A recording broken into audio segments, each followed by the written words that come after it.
Gospel according to St. Matthew chapter 25. Glory to you, Lord. God's kingdom is like 10 young virgins who took oil lamps and went out to greet the bridegroom. 5 were silly and 5 were smart. The silly virgins took the lamps but no extra oil.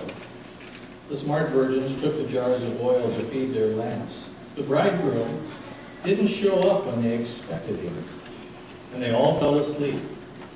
In the middle of the night, someone yelled out, "The bridegroom's here, go out and greet him." The 10 virgins got up and got their lamps ready. The silly virgins said to the smart ones, "Our lamps are going out. Lend us some of your oil." They answered, "There might not be enough to go around. Go buy your own." They did, but while they were out buying oil, the bridegroom arrived. And everyone who was there to greet him had gone into the wedding feast. The door was locked. Much later, the virgins, the silly ones, showed up and knocked on the door, saying, "Master, we're here, let us in." He answered, Do I know you? I don't think I know you. So stay alert. You have no idea when he might arrive. The Gospel of the Lord. Praise to you, Lord Christ. Please be seated. Do I know you? That'd be an interesting phrase to hear when you knock at the door. Do I know who you are? What's the password? Who are you exactly? It's a parable. It's not a narration of the exact words of Jesus to someone else describing faith, but it's a parable, it's a story. It might have even been a joke at that time. You know, the 10 girls, 5 of them silly, 5 of them wise. And did you hear the one about them? You know, make sure that you're the smarter ones, the wiser ones. And you realize it's said to point to something critical about preparedness. The silly ones weren't lacking for oil. They had the money, they had the capacity. They just didn't do it. They didn't bother. And yet the wise ones had the capacity. They thought ahead. They did something related to the future. Last week we had a meeting right after this one. A lot of you stuck around. We had 88 votes positive for our building program, and we had no opposed. It's always a little spooky to have no opposed. So I hope that means we've done a good job of describing what it is and vetting it, and we really do have a magnificent team. If you're on the building team or worked in this whole building sequence, designing, planning, at any aspect of it, raise your hand right now, just so we see you. Some of you have done that. There are, see. Let's give them a round of applause.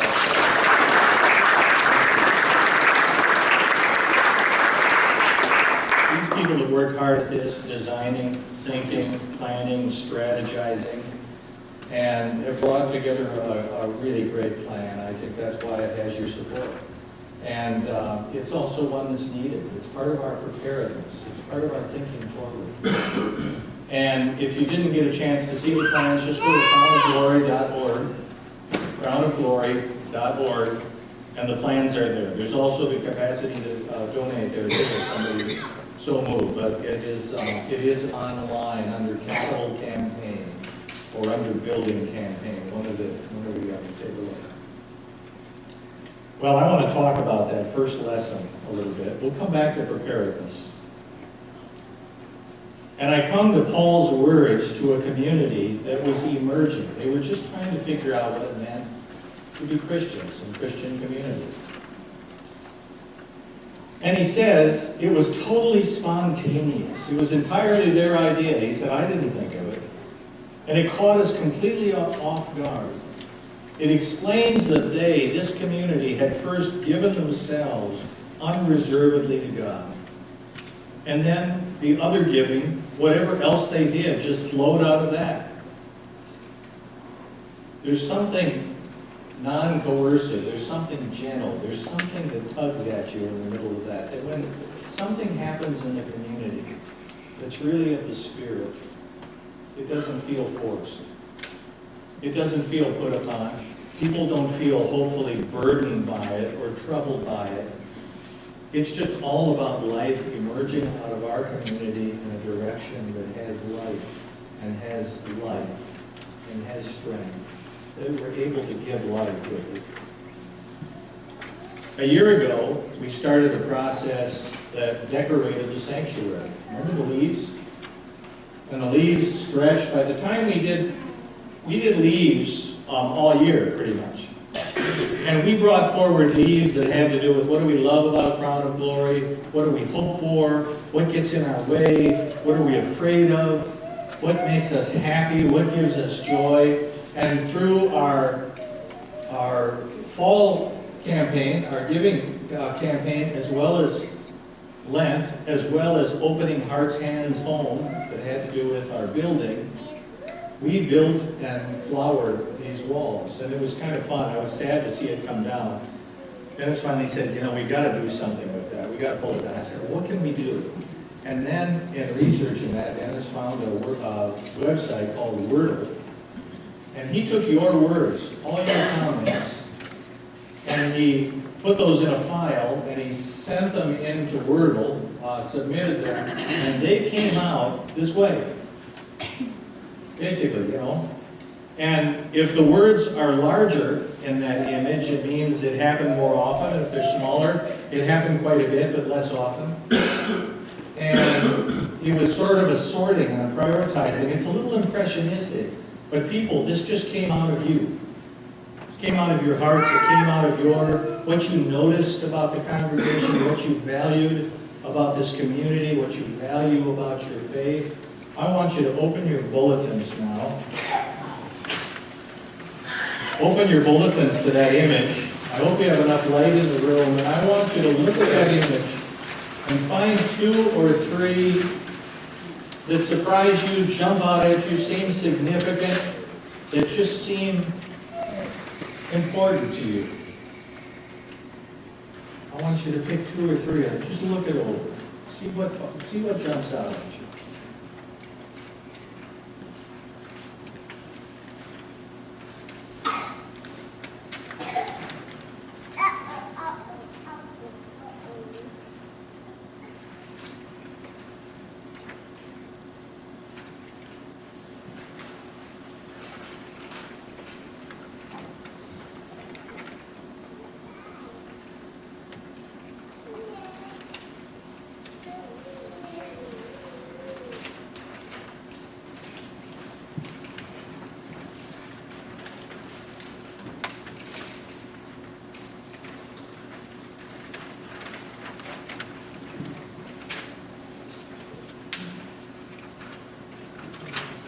Now I want you to turn to a neighbor, somebody sitting near you. If you're not near somebody, go ahead and turn around so you can talk to somebody. Tell them what jumped out at you.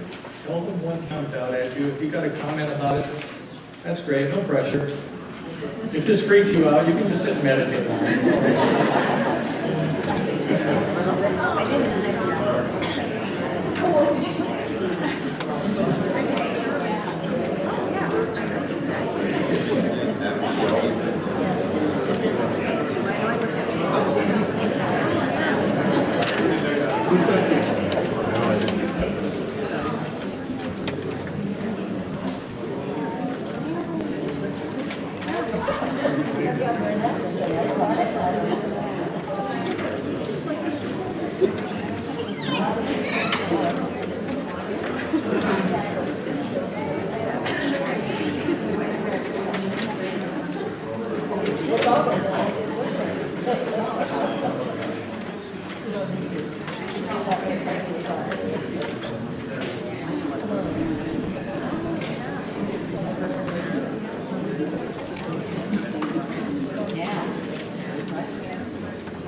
So as you made comments, what jumped out at you? How many of you things jumped out at you having to do with family or community? That's big. How many things having to do with faith, God, peace, spirit, those kind of things? How many of you about service sort of things that stretch you out beyond the community? How many had to do with Bible, reminding, memory, faith, being better, belonging, sense of belonging? Some of you resonate with that. A lot of people understand church. Excuse me, I'll put my mic on. A lot of people understand church as a combination of believing and belonging. That we have beliefs that we bring to church and to our faith community, and that those are important. But they're not the only thing. There's also a deep sense of belonging to each other. And what it means to belong to the greater church, to belong to Christ, to belong to relationships that are important to us, that are precious, that sense of belonging. Sometimes that comes ahead of believing. Some people come to faith communities because they just need a sense of belonging, and the believing is kind of a side trip for them. Some come because absolutely faith is at the center of it, and that believing draws them, and they just put up with the community, and say, yeah, that's fine, that goes along with it, but I love sharing the believing. A lot of people in the midst of 5 or 10 years in a congregation or in a community life come to enjoy both, and the way both of them come together. That sometimes I come for your belief. Your belief lifts mine and gives me a sense of belonging in the midst of everything that we do. He talks about finishing up. He says, you do so many things well. And listen to the belief he has in this community and the gifts that he sees. He says, you're articulate, you're insightful, you're passionate. You love us. Now do your best in this too. And he talks about finish well. Finish what you do. Keep striving ahead. I think of how much we live in an instant gratification world. If I want something, I want to pull up to a window, I want it quick. Pharmacy, food, whatever it is, just pull up and have it quickly. We could just do drive-up church, that might do really fine. If it lasts about 7 minutes, I could just do it in between all the really important stuff, that I have to do. In fact, one of the beautiful things about church is like wasting time with God and the community. Just come and set aside all your to-do lists and just waste a little time, because sometimes it's into that kind of setting that God does powerful work, rearranging your priorities a little bit, rearranging your heart and your being. But he says, finish well. Be people of endurance and perseverance. Be people that commit to something that we keep working out through life, decade after decade, year after year, month after month. Not just how can I get a quick religious buzz this week or next, but how do I serve well and more deeply engage the people around me and the community around me and what we care about and what we live into. Paul was into that. He was into the long term. People think long term about what we build. Finish what you started. He said you can do what you can, but don't do what you can't. I thought, isn't that an interesting thing? People, do what you can, don't do what you can't. We could say that with anything. And that is, don't get hung up on what you can't do. Some people start living their life under the shadow of all the things they can't quite do, until they've created such a list, such an incredible list, that it weighs their heart down and their mind down, until they can hardly move, and people are paralyzed by all their missed opportunities, missed capacities, by all that they're lacking. He said, you're only put on this planet to do what you can, not what you can't. He said, keep striving with what you can. When that pours out of you, not by compulsion and not by force, but when that just comes forward in life for what you see as good and lasting and true, powerful things are going to happen. Do what you can, not what you can't.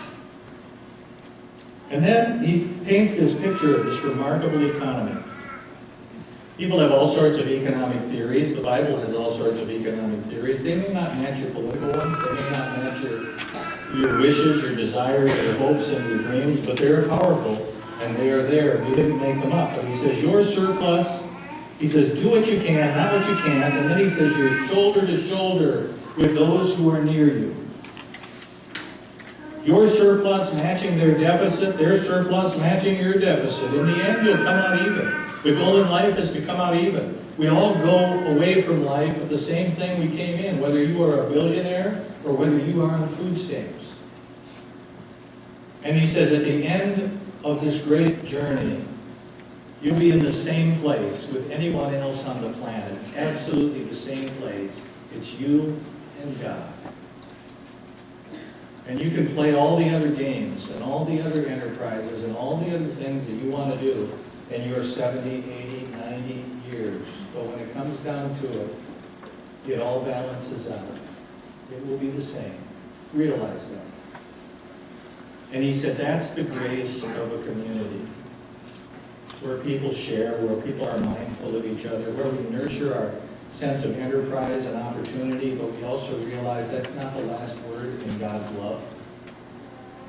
Where we understand that the distribution of life and care and goods in this world, it has all sorts of other means that you believe in and you hope for and hope do a good job, but ultimately God has ways of redistributing life, and God will have the last word.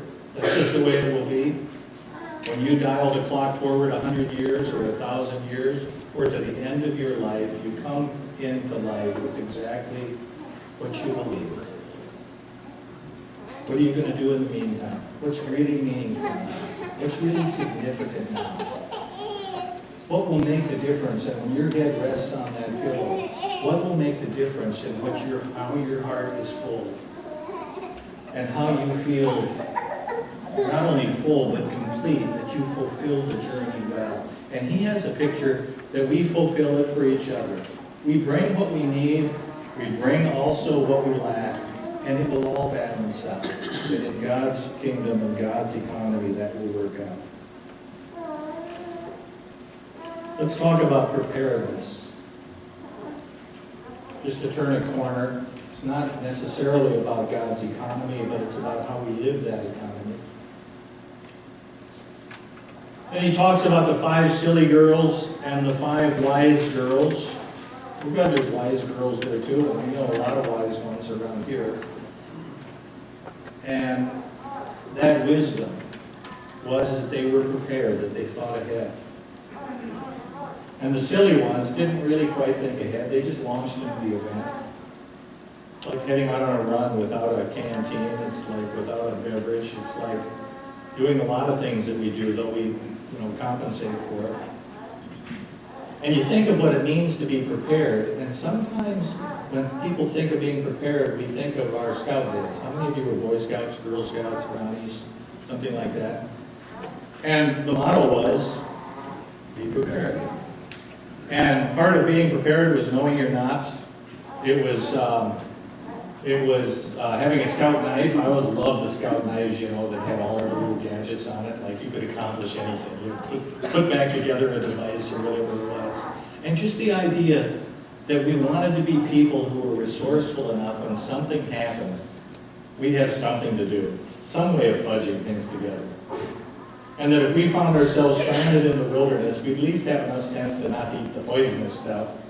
And what are some sure bets that we could survive off of it? I'm not so sure we learned it that well, but it was a great goal.